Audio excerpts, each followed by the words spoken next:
Hello, and welcome to another fabulous episode of how to fix your mental health shit after you get out of prison.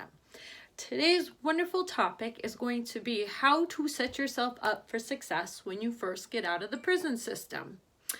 The first thing that you're going to do when you get out, I've always recommended that you either go to a halfway house or you go to transitional housing. I've had people buck me on this and say, no, I have my family, I have this place to stay, I have that place to stay, which is all well and good. The reason why I particularly really recommend a halfway house or transitional housing, when you go home, more likely than not, the people in your life have no idea what to expect. They don't know how to handle the struggles that you're going through. They are unfamiliar with what occurred to you in the prison system. They do not know what is going on in your brain. They don't know about what you need, any of that stuff. Nor are they meant to.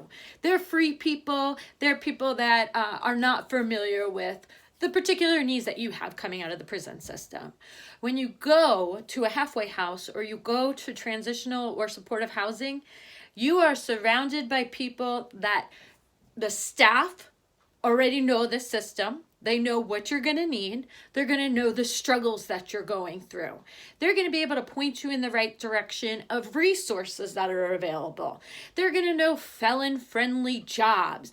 They're going to know about food stamps. They're going to know about insurance. They're going to know about how to get your health concerns addressed. They're going to be able to support you when you do a freak out or you are looking like you're going to make some bad choices. They know how to handle those things. They have experience. And some of the people that have set up transitional housing and halfway houses, they themselves are former inmates. So they know what the struggle is, and they know that the struggle is real, and they know how to help you through that struggle. You also, and some people are like, man, I don't want to be surrounded by people that also got out of prison. Those people know what you're going through because they're going through it themselves. So it's kind of like having a support group of people that are going through similar struggles. Now, I've also had people that are like, I'm coming out of prison. I don't want that. This is my inmate voice. It's really good inmate voice, right? So I have them where they're like, I'm coming out of, I don't want to have to follow all these rules. It really sucks. I'm coming out of prison. I want to be free. Well, you know what? Stepping down from a very highly structured environment to an environment where you're just free, a lot of people freak out and they make really bad decisions. They're not used to that level of freedom. A halfway house, transitional housing, is basically a step down. You're allowed to start making some of your own decisions, but you're not completely responsible for making all your own decisions. Sometimes when people first come out of the prison system, they are completely overwhelmed with the number of choices that they have. I mean, in prison, your choices for eating are canteen or chow hall. You come out in the free world, you have to figure out first off where you're going to get money to pay for food, where you're going to eat food, and then when you get there, what you're going to eat when you get there. So you have all these choices that when you were incarcerated, you didn't have to make. It becomes overwhelming. I guarantee you this. So if you choose not to go into a halfway house or transitional housing, the least that you can do is find a supportive person. This supportive person, while they might not be a former inmate or they might not be somebody that's familiar with the particular struggles that you're going to have when you get out, they are there so that way if you are feeling overwhelmed, if you are unsure, if you cannot make a decision because you're just it's too much, they are able to step in non-judgmentally and help you figure it out. They're going to be the person that is basically your safe spot, your safe person.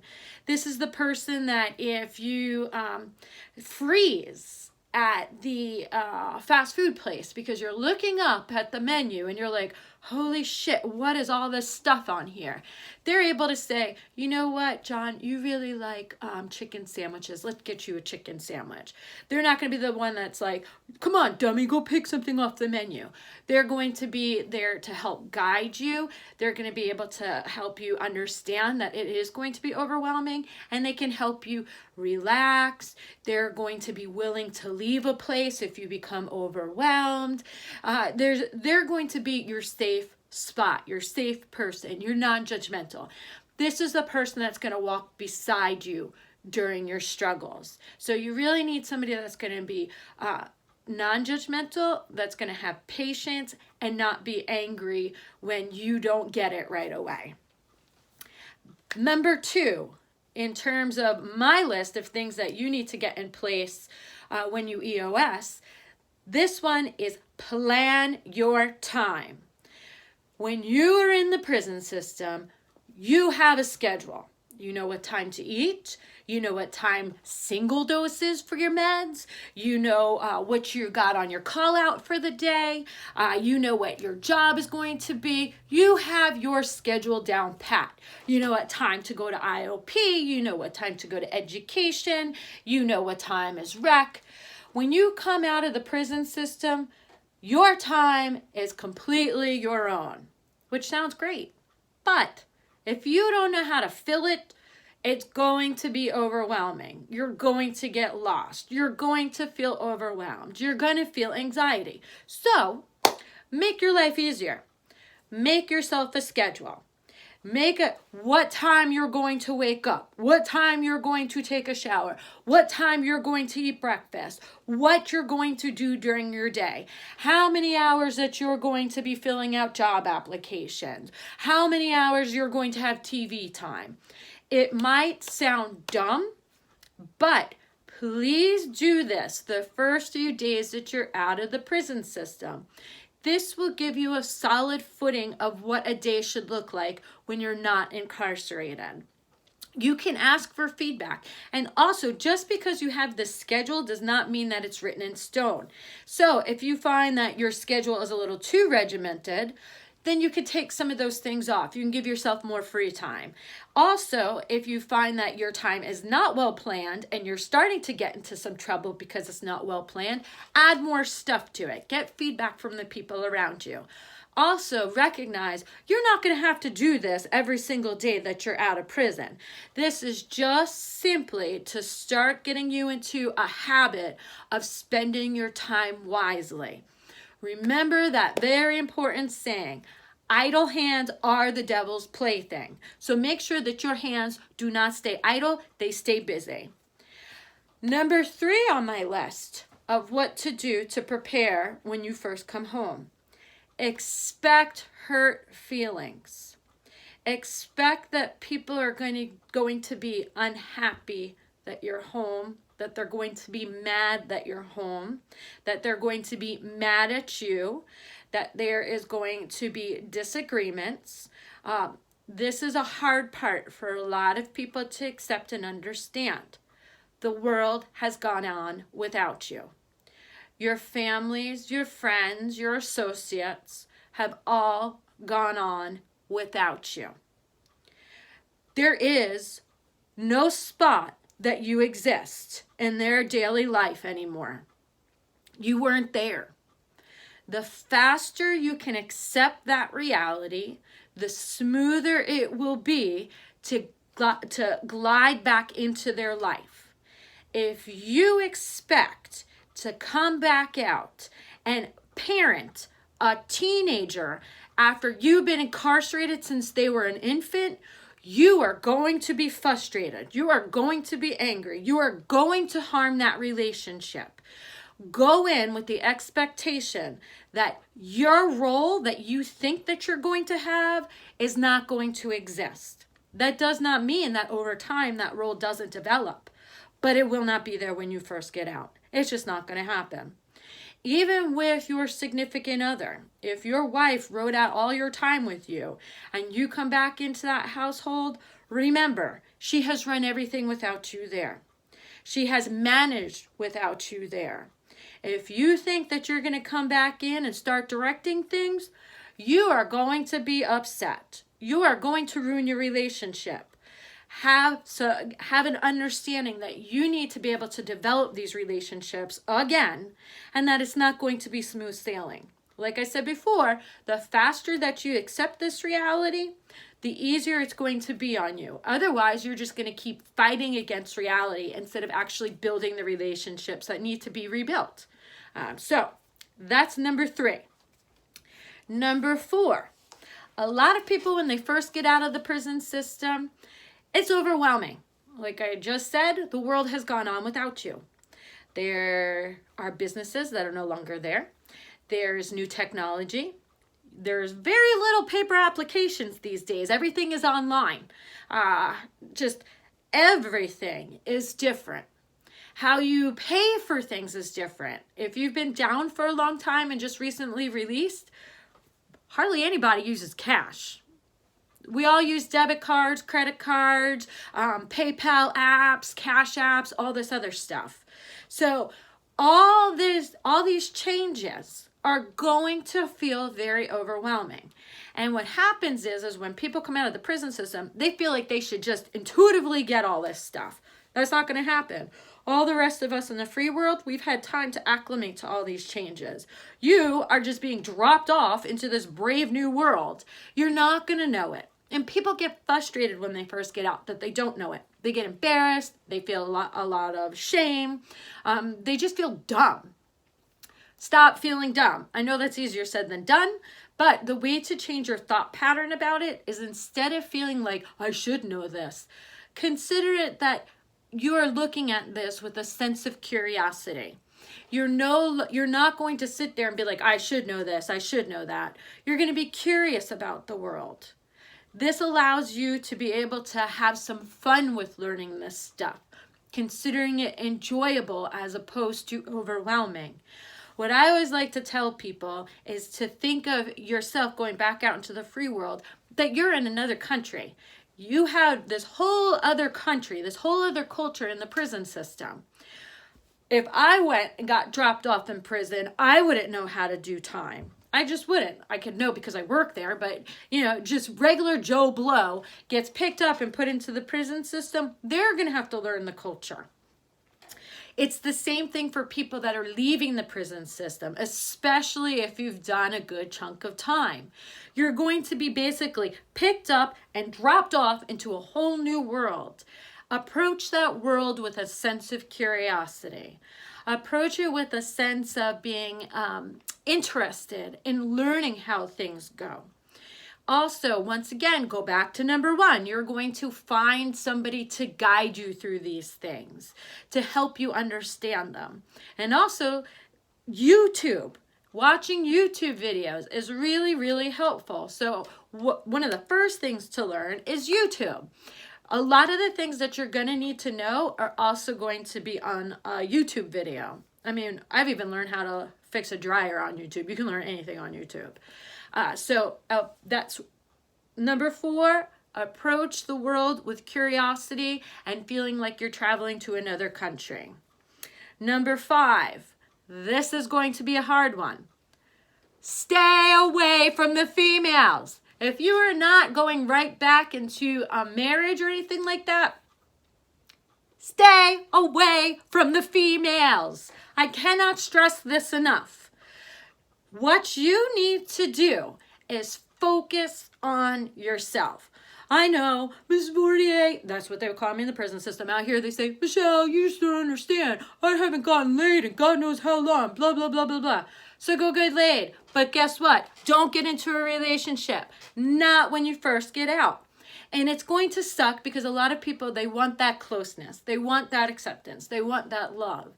The problem is you do not have a solid foundation when you first get out. What you need is a solid foundation in order to have a healthy relationship. If you wind up getting into a relationship with one of those crazy females, she can have you in a place where you can't leave. You do not need that. That is a recipe for you to go right back into the prison system. So what you really need to do is go ahead and secure a nice solid foundation for yourself. Have your own place to live, your own money, your own vehicle. So that way you are not stuck. That if she turns around and turns out to be nuts, that you can leave at any point. That you're not stuck there. And also that she's not going to go, if you're on any kind of probation, that she's not going to call your probation officer. So once again, please trust me on this. Stay away from the females. Make sure you are solid before you start getting involved in all that drama. Number 6. This is also important. Not as important as the females, but it's still really important. The rules of prison do not apply to the free world. Repeat that. The rules of prison do not apply to the free world. Stop thinking that you can handle disagreements out here like you could in the free world, in the prison system. It is not appropriate. If you're going to act like that you're still in prison, you're going to go back to prison. Because the prison and the free world are radically different places with different cultures, different norms, different rules. If you keep trying to apply those prison rules to this world, you will not be successful. Go ahead, get ready to be addressed by your DC number again. It's just the way that it is. So start paying attention to how other people are acting. Free world people, start modeling your behavior on free world people. Once again, what you need to do is rule number 1, find a person to guide you. Listen to that person. Let that person guide you. If they say that's a dumb idea, trust that that's a dumb idea. If they say, hey, John, don't act that way, that's prison mentality. Don't argue with them. Trust that they are telling you how to be successful and don't act like that. It's really that simple. Trust them. All right. Number 7, write down the reasons that you have for not going back to prison. Somebody that I know, his reason was that there were no women in prison and there was no McDonald's in prison. That's his motivation to stay out. Whatever is your motivation, make sure you write that down. Keep it with you. So that way when you start getting into the fuck it type of mentality, you have this little piece of paper written down. It can be, I don't want to miss any more birthdays for my child. I don't want anybody telling me what kind of clothes I can and can't wear. I don't want to be stuck eating chow hall food. I don't want to have that little crappy mirror that I can't see myself in. Whatever is your motivation, whatever it is that keeps you from fucking up and straying off the path of the straight and narrow, write it down. Write down whatever it is that keeps you motivated. Keep that with you. When you wake up in the morning, you look that over. When you go to bed at night, you reflect on it. This is going to be able to keep you focused. So number 8, have a relapse plan in place. I'm going to go over a relapse plan and what that looks like in another video. A relapse plan is not just for drugs and alcohol. You can use a relapse plan also for criminal activity. You can use a relapse plan in order to change your associates, the people that you hang around with, so that way you can avoid trouble. So a relapse plan is not just simply for drugs and alcohol. It can also be used to reduce your chance of going back into criminal activity. Number 9, this is important. Have a plan in place in case trouble comes to find you. Simply because you went to prison does not mean that all the criminal problems that you had while you were still in the community have disappeared. If you were running around robbing drug dealers before you got incarcerated, if you had some enemies before you got incarcerated, if you owe money to people before you got incarcerated, they might have forgotten those things. They might not have forgotten those things. Have a plan in place in case they did not forget about those things. Figure out how you're going to handle it. And remember, your number one goal is to not go back to prison. So learning how to be humble might be part of that plan. Finding a safer place to live might be part of that plan. Paying back some of that money might be part of that plan. Whatever kind of trouble that you might have left in the streets when you went to prison might still be there when you get back out. Figure out and have a plan in place on how you're going to deal with that. Don't just stick your head in the sand and think that that might not pop up again. Some people, they've got long memories and are very vindictive. So have a plan in place for that. So, number 10, forgive yourself. I know that sounds contrite and I know that sounds dumb, but forgive yourself for having to go through all this. There is no point in beating yourself up for the fact that you went to prison. There is no point. You cannot go back in time and change any of it. All we can do is move forward from this point, and that's it. You getting mad that the world has gone on, you getting mad at yourself that this has been so difficult, you getting mad at the relationships that you have screwed up, it's not going to change anything. Give yourself forgiveness. Give yourself grace. Understand that the only thing that you can do from this point forward is the best that you can. And that right now is good enough. So, that's my list of 10 things that you need to do when you get out of prison, so that way you can go ahead and stay free, so that way you can get your mind right, so that way you can stay out of trouble. If you have any feedback or you feel like I missed one that should have been on there, or that I've got one wrong, or if you'd like to share your release story and what you feel like you did right or what you did wrong, please leave a comment. I would love to hear anybody else's feedback. The information that I gather is from all the different people that I've worked with over the years. I mean, I've never EOS'd. All this information comes from people and their EOS stories and the research that we know and the studies that we've done. So, of course, more information is always helpful, so that way I know how to better help people. Also, if you find this video helpful, please like and subscribe and share. I want to be able to get this information out to as many people as possible. I have said it before, my goal in life is to help people avoid incarceration and reincarceration. I'm tired of seeing people giving their life to the state. So if this information has been helpful to you, or if you feel like it might be helpful to somebody else, please share this information. The more people we can get it to, the more success we could potentially have, which means that we stop feeding the prison system.